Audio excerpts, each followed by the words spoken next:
All right. Good morning, everybody. I just want to go over this because I think this is really important, and I am concerned that people. This is one of those where you got to take it seriously, and I want to make sure that while I am not necessarily somebody who is super trained in this, I have studied this enough to be able to point out the things that say, "Hey, this is going to be bad," and I want to make sure that I say something about it because the more people that will say it to you, the more people you're likely to hear this from. So, a couple things. This is a rap sounding. It is a modeled sounding based on everything that we've seen before. These are the things that make forecasts. Okay, this is a rap sounding. That's what they do. So, a couple things to point out. So, it is April 28th at 2200 UTC. This is right at the Twin Cities. 2200 UTC is 1700, which is, of course, 5 p.m. So those are the important pieces for time. And if you look at the thing, you'll see that yes, this is actually for the Twin Cities. If you look at the what is that coordinates, but you don't have to do that. I want to circle down here the threat, which is a potential hazard. It's PDS tornado. And if I remember correctly, PDS is particularly dangerous situation. So, I know you're hearing a lot about the things that might happen on Monday. I want you to know that this is absolutely something that is problematic and that you need to be aware of. You just need to keep your ears open, all of those things. So, a couple things that on this table of information that you might think, okay, Matt, what does it matter? So, the first thing to note is the what's going on. So, we're going to look at three things in particular. We're going to look at this here, and specifically this area right here is important. And then this area right here is important.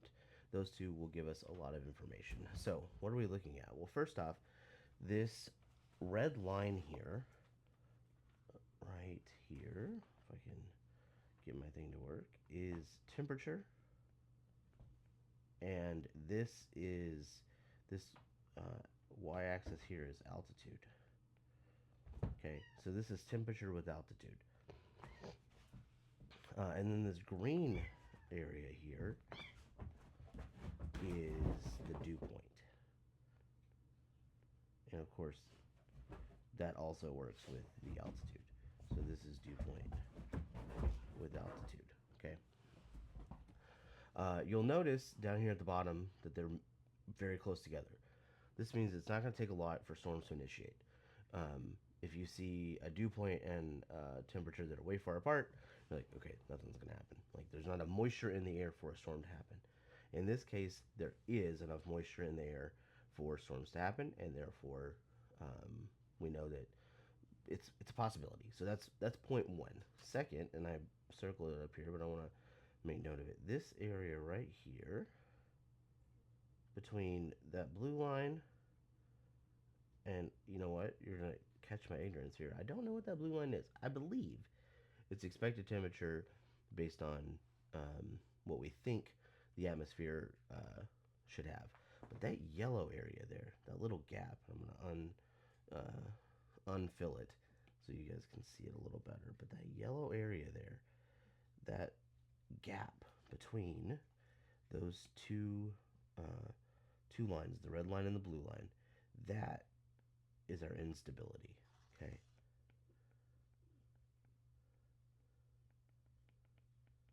So that instability, that is the area where the storm can increase the temperature because there is convective available potential energy. You may have heard of CAPE before. So that's the CAPE right there. And we can see that those CAPE values right here. CAPE is listed in joules per, oh man, I want to say it's kilogram cube, but I could be wrong. And there's nowhere for me to see it, is it? I don't think it shows it on the, nope. I don't know where it's at. So, anyways, but that gap right there is pretty big, and you're seeing down here values that indicate um, quite a bit of CAPE. So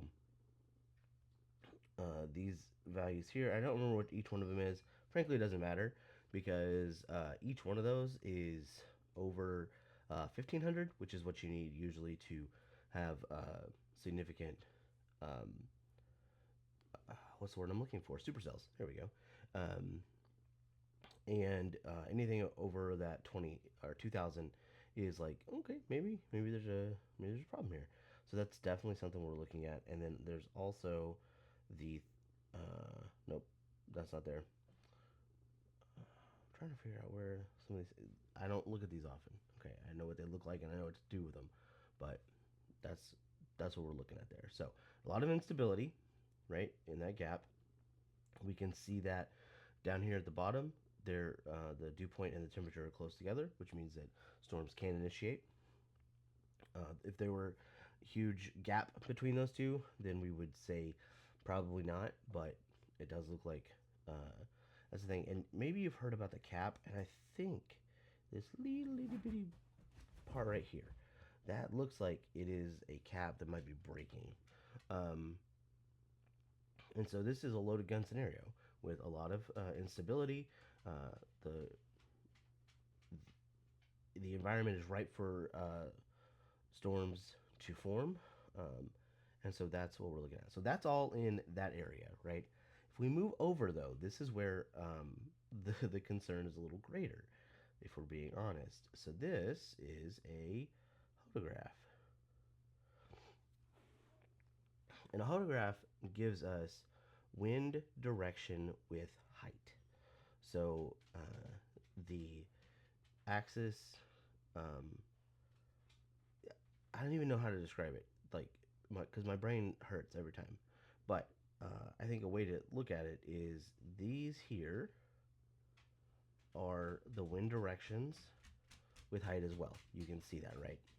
And so what you see is at the surface, winds are going north, and then when we get higher, they're going northeast, right? So you can see that here at the beginning, the winds are going north, and as we go higher, they're going northeast, right?